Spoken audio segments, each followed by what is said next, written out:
I'm Marcus Gillezeaux. I'm the producer of Scorched Online and the co-producer of the telemovie Scorched.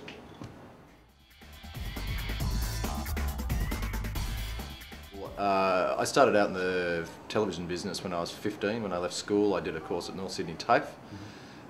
Specialised in editing back in the days of Steenbecks, even though I don't look that old. Did an apprenticeship in learning how to change clutch packs on Steenbecks. And then got into producing actually via doing live, basically live shows at a place called the Gunnery in Woolloomooloo. And then I ended up doing post-producing of a feature film called Virgin Beast by Toby's Oates, which I edited on film at about 18. And then we raised another 100 grand and finished the film, which was fun. And then I think it ended up winning like the Trash Film Festival prize in France or somewhere wild. And but then I produced my first short film through the film school when I was 19. Not as a student, as a volunteer, called Range of Experience, and then my producing career began properly from there.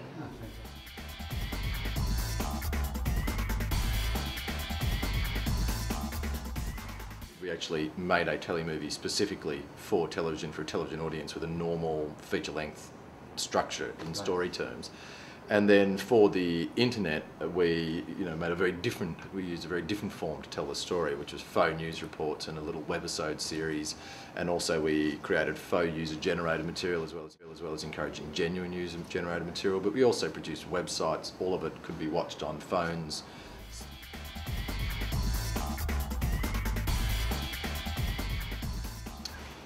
Look, the reason we chose these particular distribution points for telling the story is because we felt we had a really important story to tell. However, we also wanted to reach another audience, particularly the younger audience that mightn't be watching television at all.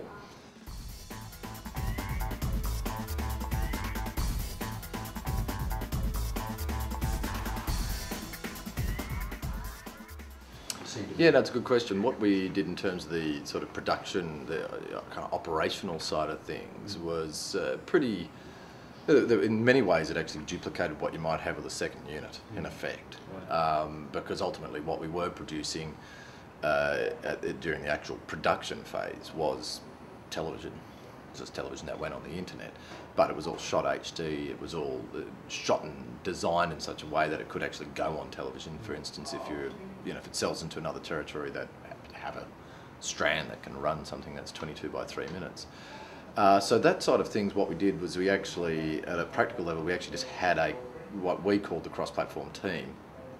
And that team consisted of myself as as a director. We had Michael O'Neill, who was co-producer / production manager. Eleanor was a producer on the telemovie and kind of sat above us, that then assisted us from the telemovie's perspective by providing what we needed from the telemovie, be it access to sets or crew or talent. So we were able to then, with the lead cast, get them when we needed it. And what we then did is, again with the negotiations, we tried to sort of integrate it as much as possible into the telemovie. So the thing that I guess was completely different or new to a standard production was we, of course, were building not just one but many websites simultaneously. And the primary website, being the Scorched.tv website, was being designed and constructed by web designer and developer Nicholas Gascoigne, and Nick Gascoigne, had his own team. In terms of the production management, absolutely, we had a production manager on the telemovie who was a very experienced production manager. And then they worked relatively closely with our production manager, Michael O'Neill. But we had an entire shoot of our own, if you like. And I think what we learnt in the end was that what we were actually creating was the same as making series television. We had so in a way, having someone who's experienced in drama probably would have been a great thing to do, and I think next time we do that, because Michael's, fantastic, but our team had come from a documentary background, so we just didn't have that kind of experience in managing that, and I think we probably could have come in a bit tighter on the budget, but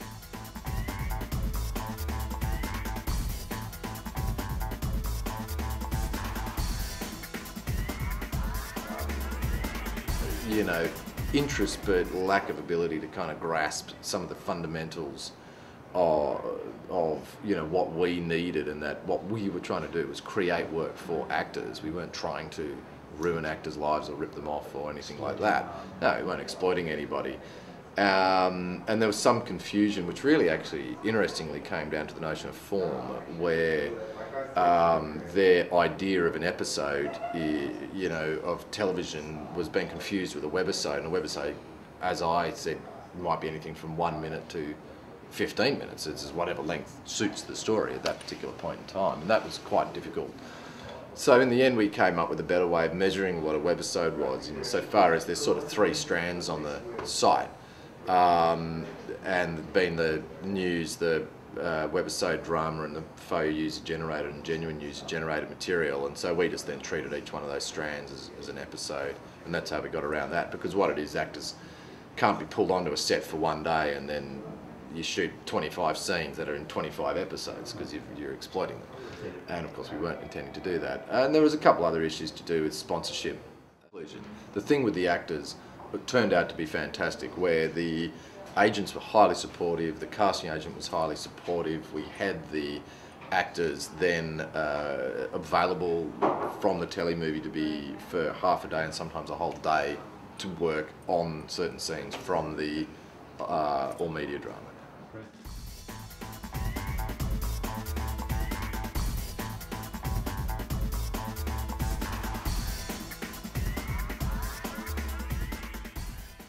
I think you'll find that the ABC and SBS are incredibly progressive in this area. They really are trying hard. You know, I think they've got it right on a number of, you know, of occasions, in fact probably many occasions. It tends to be more focused on factual programming. I think that's one of the difficulties at the moment, where, you know, there needs to be perhaps a little more interest and focus on working out how to do this for drama. That's probably more indicative of the number of factors, being the budget levels in drama are perhaps not high enough. The people who are making drama tend to be the people that the networks know and trust, which is a nice way of saying that they're not necessarily, you know, people who are coming into the marketplace, you know, really wanting to do it. However, I do, you know, that being said, you know, I do know a couple of really well-established producers in TV drama have really tried hard, but there's just no financing mechanism there for this. So there's sort of examples. As far as having a kind of overall strategy, I don't know that they have yet, because there's still that kind of, you know, fundamental fear on the part of the people managing those networks of the internet. And, you know, there's still a kind of attitude that the internet's a fad and it'll go away. And, you know, obviously, on a bad day, I look at it and just think, you know, there's still a bunch of, you know, geriatrics with their head in the sand who just can't fucking see the reality of what's going on. And until they pull their head out of the sand, it's just going to continue to be slowed down. And of course, what is fantastic is there's people in those networks who've got their act together, who are thinking about it, who are really trying.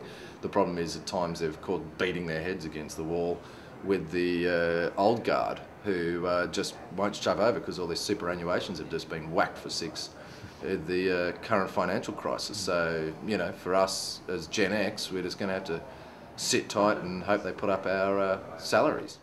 Deep conservatism has hit as a result of the financial crisis, and that conservatism is the worst way to go. And the best statement I heard was at the Australian Interactive Media Awards just the other night, where the best statement I've heard is, for any company or organisation, the safe option is not the safe option.